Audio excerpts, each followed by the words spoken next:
మనం చాలా ముందుకు వెళ్ళిపోతున్నాం, కానీ సమస్యలు కూడా పెంచుకుంటున్నాం. అంటే మన పాత జీవన విధానాలన్నీ విడిచిపెట్టేస్తున్నాం, విదేశీ పద్ధతులను పాటిస్తున్నాం. అందువల్ల ఎన్నో సమస్యలు తెచ్చుకున్నాం. మీరు అనొచ్చు, సమస్యలు ఏంటి? మా దగ్గర సౌకర్యాలు సదుపాయాలు చాలా పెరిగిపోతున్నాయి. ఏసీలు, ఫ్యాన్లు, టీవీలు అన్నీ వచ్చేస్తున్నాయి, సెల్ ఫోన్లు వస్తున్నాయి, కార్లు వస్తున్నాయి. కానీ దాంతోపాటు ఏంటంటే పెరుగుతున్నాయి చూడండి, ఆరోగ్య సమస్యలు పెరుగుతున్నాయి. ప్రతి ఒక్క ఇంట్లో బీపీ, షుగర్ ఈరోజు చేరిపోయింది. ఏదో ట్యాబ్లెట్ లేకుండా ఎవరు ఉండట్లేదు. 30-40 సంవత్సరాలు రోజు ఏదో ట్యాబ్లెట్ వేయాల్సి వస్తుంది. ప్రతి 40-50 ఇల్లుకి చూసారంటే వాళ్ళకి ముఖ్యంగా గుండె సమస్యలు ఉంటున్నాయి, హార్ట్లో స్టంట్స్ పడుతున్నాయి. మీకు తెలుసు లేదో, ప్రతి ఒక్కరి ఫ్యామిలీ ఎవరో పడిపోతుంది స్టంట్. అదేదో చిన్న వయసుతో కాదు, అది అక్కడ లోపలికి వెళ్ళి ఒక చిన్న స్టంట్ వేయడం అంటే ఏంటి జరుగుతుంది? పూర్వం ఇంత సమస్యలు లేవు, ఇప్పుడు ఎందుకు ఇన్ని సమస్యలు వస్తున్నాయి? రెండోది ఏంటంటే కిడ్నీ, లివర్ ప్రాబ్లమ్స్ కూడా ప్రతి ఒక్క ఊర్లో ఉన్నాయి. క్యాన్సర్ పెరుగుతుంది. ఏదో తప్పు జరుగుతుంది. 70-80 సంవత్సరాలు ఏదో తప్పు జరుగుతుంది. మొదటి తప్పు ఏంటంటే పెద్దది, మనం తినే ఆహారం అనేది రసాయన పరంగా పండిస్తున్నాం. పూర్వం ఎలా ఉండేదంటే నాటు పద్ధతుల్లో గత్తం వేసుకుంటూ నాటు విత్తనాలతో యంత్రాలు లేకుండా ఎడ్లతో దున్నుతూ వాడేవాళ్ళం. అందువల్ల మన పోషకాలు అందేవాలి, అన్నీ సహజసిద్ధంగా అందేవి. ఎప్పుడైతే గుండా పిండి వేస్తున్నారు, ఎరువులు అంటే urea, DAP, potash, zinc, sulphate, రకరకాల మందులు కలుపుతున్నారు. విత్తనాలు మార్పులు, హైబ్రిడ్ విత్తనాలు అయిపోయాయి. మనకి పోషకాలు అందట్లేదు. ఇప్పుడు బ్లడ్ టెస్ట్ చేసాం కూడా శ్రీకాకుళం వెళ్ళి, అందరికి D3 కానీ B12 కానీ ఏదో విటమిన్ లోపం ఉంటుంది. దానికి కారణం ఏంటంటే మనం తినే ఆహారంలో పోషకాలు తక్కువ, విష పదార్థాలు ఎక్కువ, రసాయనాలు ఎక్కువ, అవసరం లేని రసాయనాలు. దానివల్ల ఇన్ని సమస్యలకి కారణం మొదటిది. మీరు 60-70 సంవత్సరాల ముందు వాళ్ళని చూడండి, మన పూర్వీకులని. ఆరోగ్యం ఎలా ఉండేది, ఆయుష్ ఎలా ఉండేది, బలం ఎలా ఉండేది, మానసిక ప్రశాంతత ఎలా ఉండేది. ఈ టెక్నాలజీ రావడం మనం అన్నీ కోల్పోతున్నాం, సమస్యలు తెచ్చుకుంటున్నాం. ఇప్పుడు చింతల్లో జీవనంలో ఉంటున్నాం. అందుకోసం మనం వెనక్కి వెళ్ళాల్సిన అవసరం ఉంది. మనం పీల్చే గాలి కాలుష్యం. ఇప్పుడు ప్రతి ఊర్లో స్కూటర్లు, మోటార్ సైకిల్, ఆటోలు, కార్లు పెరుగుతున్నాయి. అంటే పెట్రోల్, డీజిల్ వినియోగం పెరుగుతుంది. అంటే కాలుష్యం జరుగుతుంది. గాలి అంతా కాలుష్యం. తాగే నీరు కూడా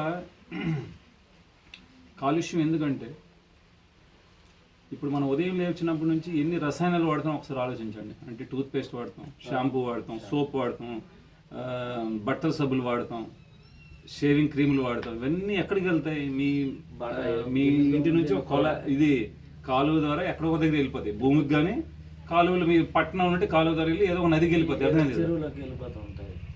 అంటే ఇప్పుడు భూమిలోకి వెళ్ళిపోయింది అనుకుంటారు, అది నెమ్మదిగా అలవలగా మీ తాలూకా నొయ్య ఏదో నీరుకి చేరిపోద్ది. నేను ఈ బయటకు వెళ్ళేదంతా ఏదో ఒక నదీ జలానికి వెళ్ళిపోద్ది. అందువల్ల మనం తాగుతున్న గాలి, నీటిలో కూడా రసాయనాలు ఉంటాయి. అందువల్ల సమస్యలు చాలా పెద్దగా ఉంటాయి. అందుకోసం వెనక్కి వెళ్ళాల్సిన అవసరం ఉంది. అయితే మేము ఇవన్నీ పాటిస్తుంది పాత సమయంలో ఉన్న ఈ పద్ధతులన్నీ ముఖ్యంగా మా ఆరోగ్యం, ఆయుష్, బలం, మానసిక ప్రశాంతత కోసం కాదు. అది మొదటి విషయం.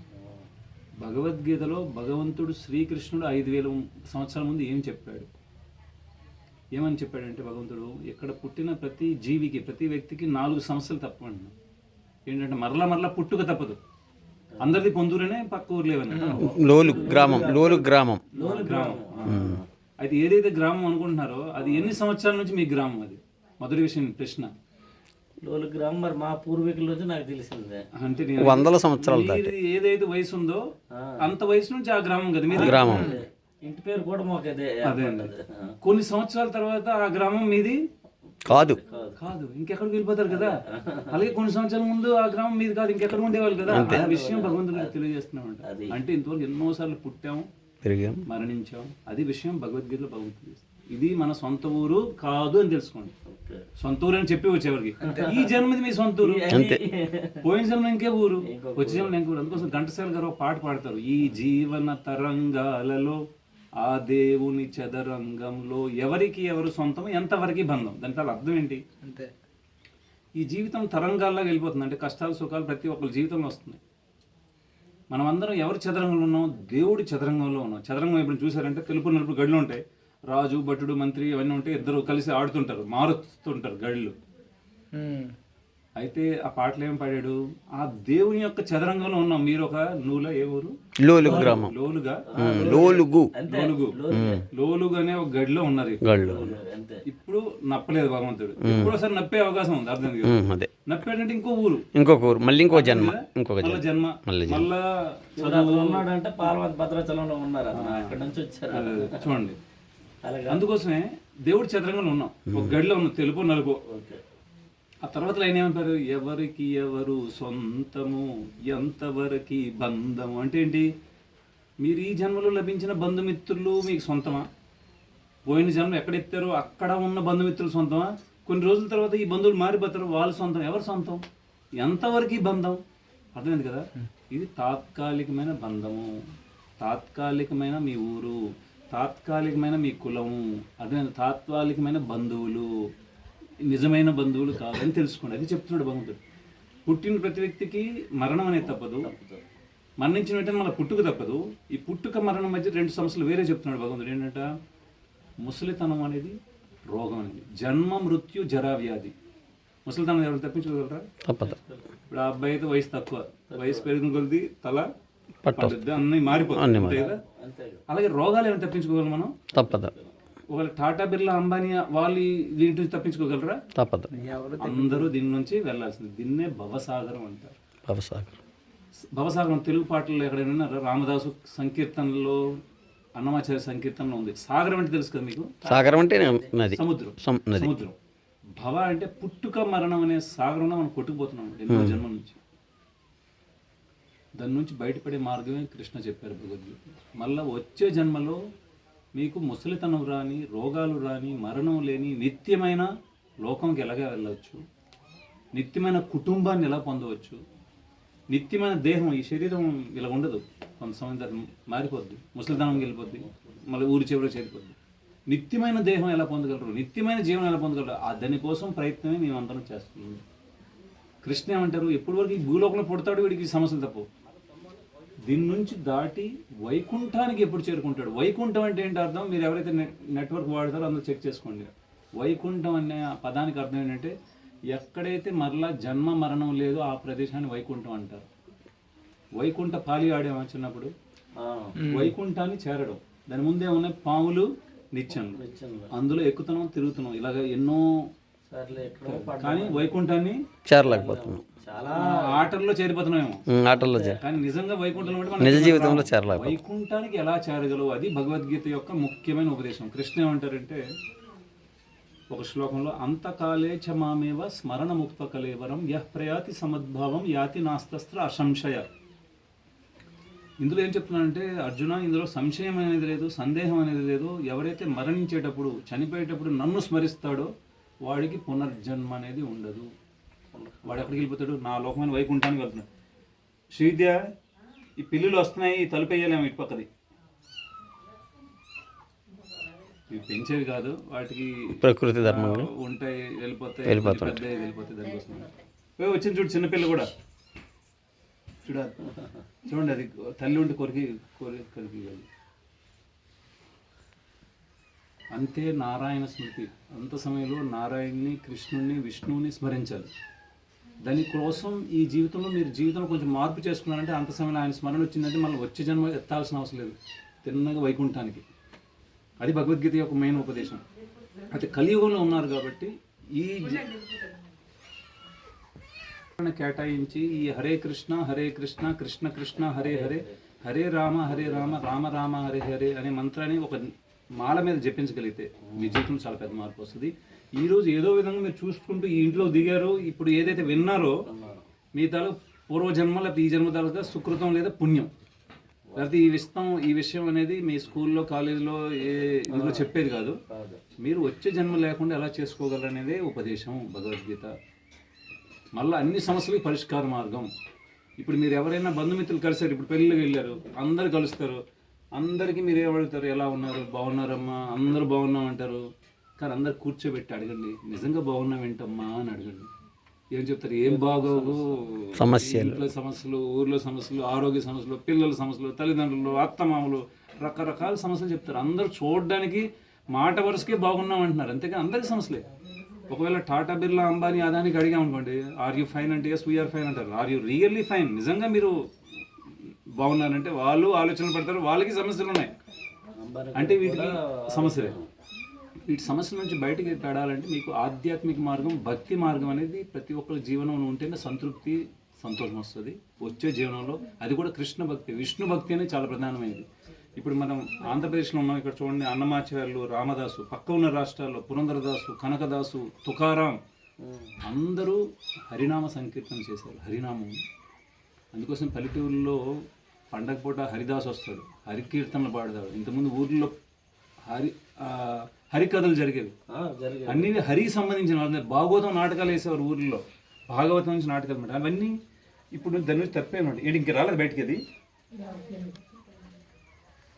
మీరు జీవితంలో 10 నిమిషాలు భగవంతుడి కోసం కేటాయించండి, ప్రారంభించండి. ఒక ప్రత్యేకమైన పద్ధతిలో, ఏదో మా అమ్మమ్మ చేసింది, తాతమ్మ చేసింది, ఆ విధంగా చేసింది, దాని ప్రయోజనాలు లేవు రావు. ఏదో ఒక విధంగా చేస్తున్నారు, ప్రతి ఒక్క మీరు దీపం వెలిగిస్తున్నారు కదా రోజు, వాసన పనులు చూపిస్తున్నారు కదా, కానీ ఎవరు చూపిస్తారు, ఎవరు రక్షకుడు, ఎవరు అసలైన దేవుడు ఎవరు, అది ఒక ప్రత్యేక అవగాహన. మీరు భగవద్గీత చదవని మీరు తెలుసుకోవాలి. అది భగవద్గీత అంటే భగవంతుని గీతము, భగవంతుని ఉపదేశము అంటే ఎవరు ఇచ్చారు మరి? ఇది ఎవరు చెప్పారు భగవద్గీత? భగవద్గీత ఎవరు ఉపదేశించారు? గురుగారు ఎవరికి ఉపదేశించాడు?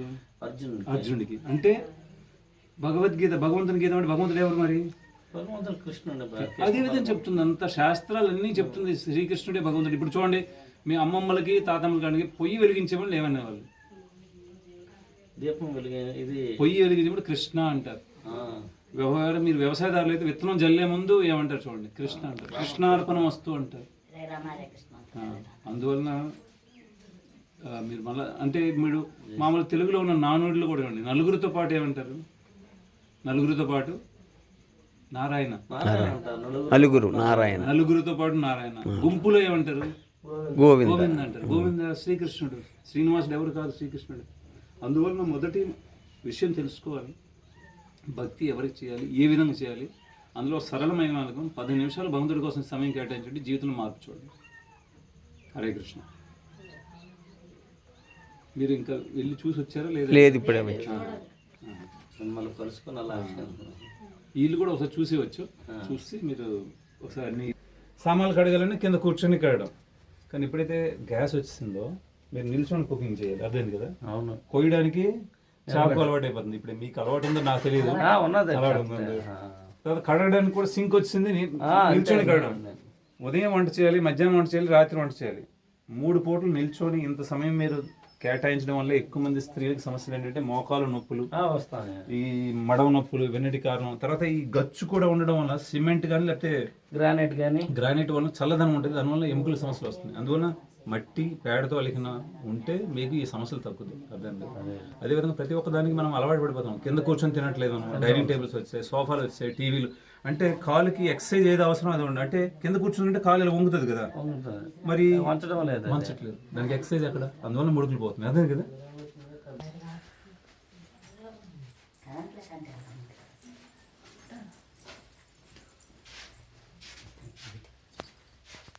అంటే పూర్వం ఇలా చేసేవారు,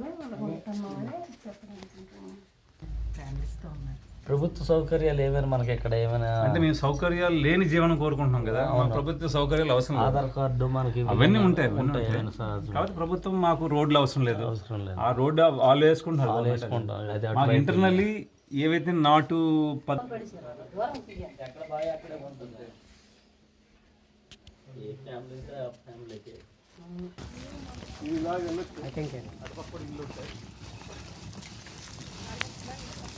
రామ రామ హరే హరే.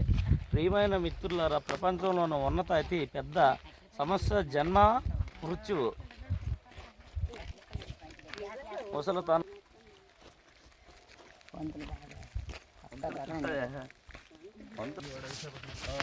మన రణస్థల దగ్గర కూడా ఉంది కదా,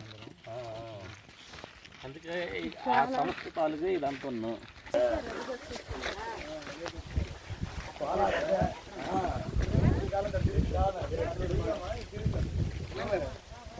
కెమెరా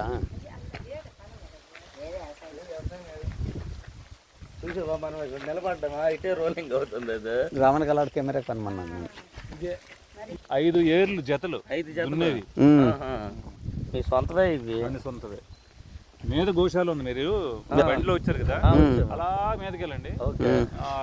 4కి మేతకి